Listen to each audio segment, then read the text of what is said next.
Hello again, you lovely people, and welcome back. And it's just a topic about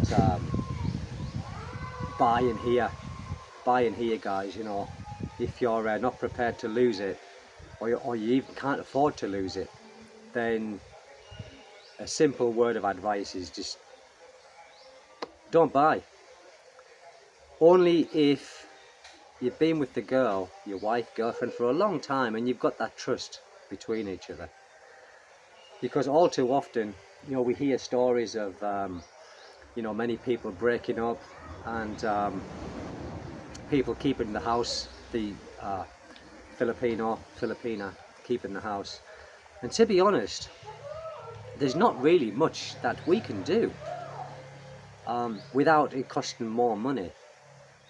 And there is a website I was looking at, and it's all about rights for buying houses, and if you split up, what's the chances of it going your way. And if I remember, I'll put a link in the description in this video. Now, as you know, if you've been following me, I did do a wronging. Bought the house and I lost the house. But I just simply didn't make a fuss. I walked away from it, just with my suitcases. I was prepared to do that. And you have to have that mindset. I don't think you've got that mindset where you buy a house here for investment, because it's simply not. It's not an investment in the Philippines. You buy a house to live in it. The only people, if you was to, my house is small. It's not a big house. It's a small house. It's a little modest house, humble house, if you like. But the way that I see it, because I've been now for 8 years. Now let's just say that I was renting for 8 years. Let's just say, I don't know, 10,000 a month. Well, I would have probably spent just as much on rent as what I have on this house in the amount of time I've been here. So all the time I'm here now is like free living. The only expenses I have is just normal everyday expenses. Things you can't do without, namely food and things like that. So my expenses every week is very minimal compared to someone who was renting every month. Yes, my house is not finished, as I say, but it will be finished, maybe this year. And then there is no more expenditure at all on this place. And like I said, if I had to walk away from this, I would. I would. I'm not one of these people who would think I've invested this, because it's not an investment. I wouldn't even think it's an investment, because it's not. It's not. And all too often, many stories where, foreigners have, I keep saying foreigners, that's what we classed as is. Let's just say expats buy a house with the intention of being with that woman forever. And in some cases, probably most cases, that it happens. But on the other hand, with some cases, it doesn't happen. It goes south, it goes Pete Tong, it goes wrong. And rather than have the heartache of trying to recover some of your money, if you can, maybe there is cases where it happened, where some foreigners have won a case. But because the law is very clear, it's in black and white that we can't own houses. And basically, if you go to a lawyer before you even start building a house, and you was to ask that lawyer, what do you think, mate? Do you think if I build a house that I can get some of my money back if it went wrong? Well, again, that would depend if you were married as well. I think being married, you've got a lot more legality, or there is more legal grounds for you. But if you're not married, I don't know where that would stand. I'm not an expert on this. It's only because I've been reading a little bit of that website about selling houses and breaking up. And as I said, if I remember, which I will remember, I'll put the link in the description below, and it just gives you a little glimpse of what to expect. And it says on there it varies greatly. Being a foreigner, it does vary greatly. I think the best outcome you could possibly have if you did break up with your partner, wife, partner, whatever, is if it was amicable. Well, we all know when you break up with a partner, especially in the Philippines, it's not really amicable. It's not, unfortunately, because many Filipinos are not like that. They kind of hold a grudge.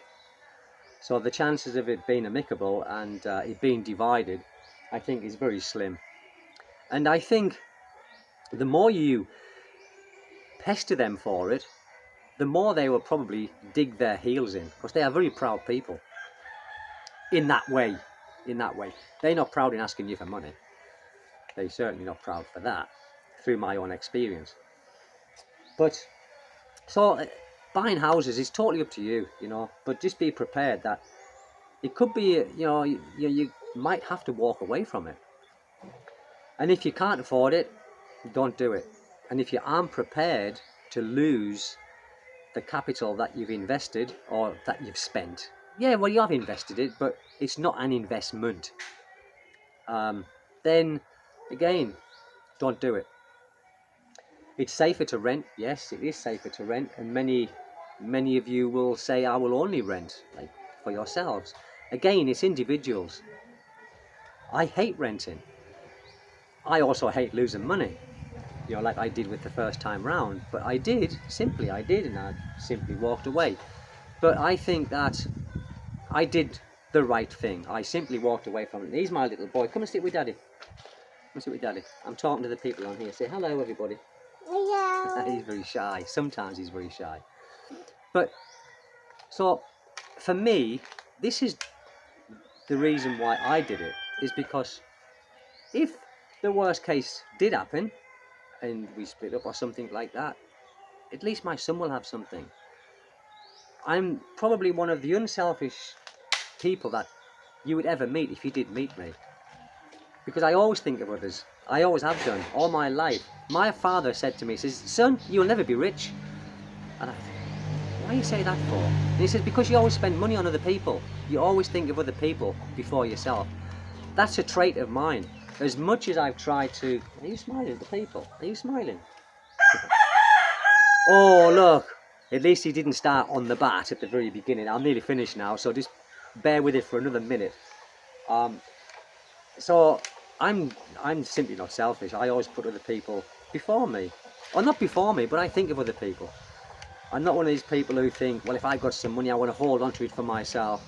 Guys, listen, if I had 100 pesos and these guys round here had no rice, I would give them half of what I have. I've always been like that. That's the kind of person that I am. That's why I'll never be rich. That's why I'm always broke, because I think too much of other people. My little boy, he's fascinated with guns. I think he's going to be in the army or something when he gets older, or maybe the police. Don't you be corrupted. Don't you be corrupted. You know what they like here, guys. Okay, guys. Okay, son. You go and play with your clicky clicky, but don't go. Just stay in it. That's it. Good boy. So I mean, for me, rent. I did rent for a while. You know, before we got this bit of land and start building this house. And I just thought, my wife said, just rent, Stephen, rent. You know, don't buy. But it was me. I hate throwing dead money away. And again, this could be dead money. You never know.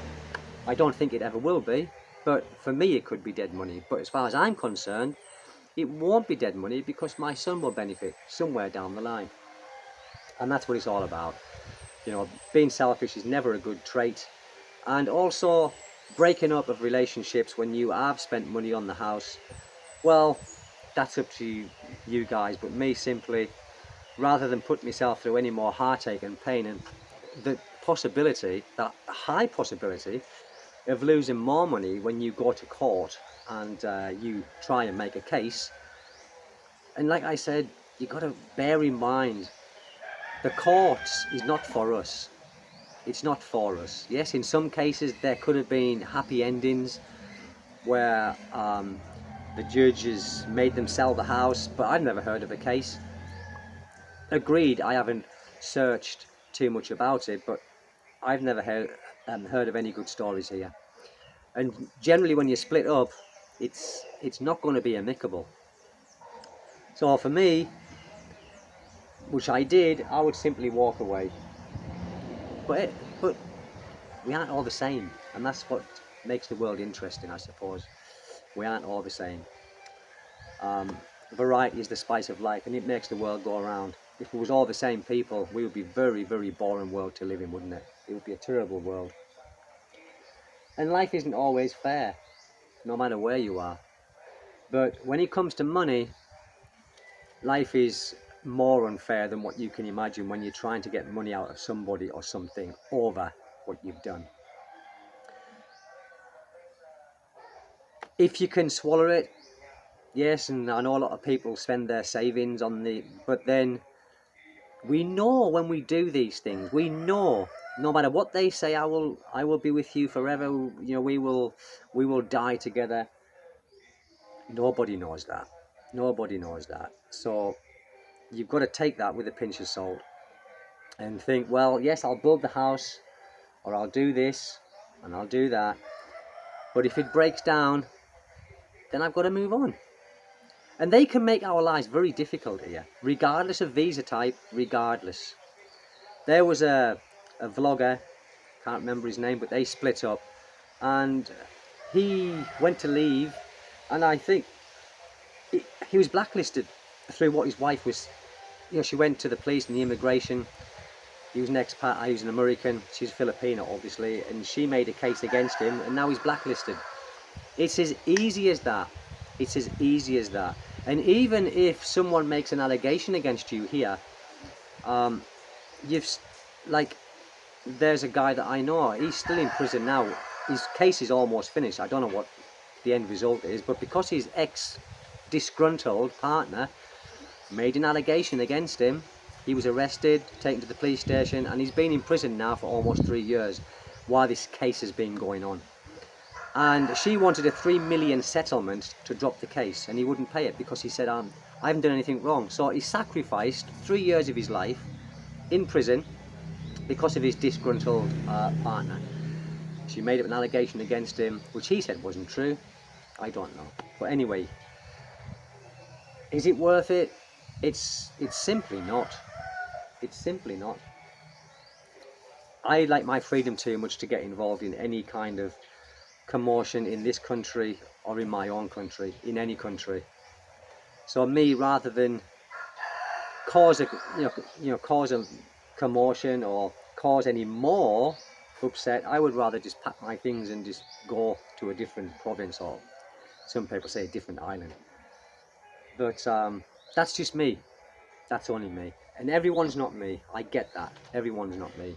And we've all got different ideas of things, and many expats will find it hard to swallow, when they've maybe invested part of their savings or all of their savings, and then later to discover that it's not working out, and the party, the Filipino, wants them out. You've got to go. Got to go. And I don't know how it stands if you weren't, let's just say you broke up and she said, get out the house. I don't know how it stands if you would have to go. She could make an allegation if you won't go, and the police would probably take you away, remove you from the house on that allegation that she's made against you. That's probably not even true. I certainly wouldn't risk that. That's why in my previous house here, I simply walked away. Some might say that's a coward's way out, but I thought it's a brave man who walks away. That's what I think. And I simply did. And I would here. I would. Even when I was in England and I was married, I walked away from that. When the marriage broke down, I simply thought, right, that's it, yeah. It's no good crying over spilt milk.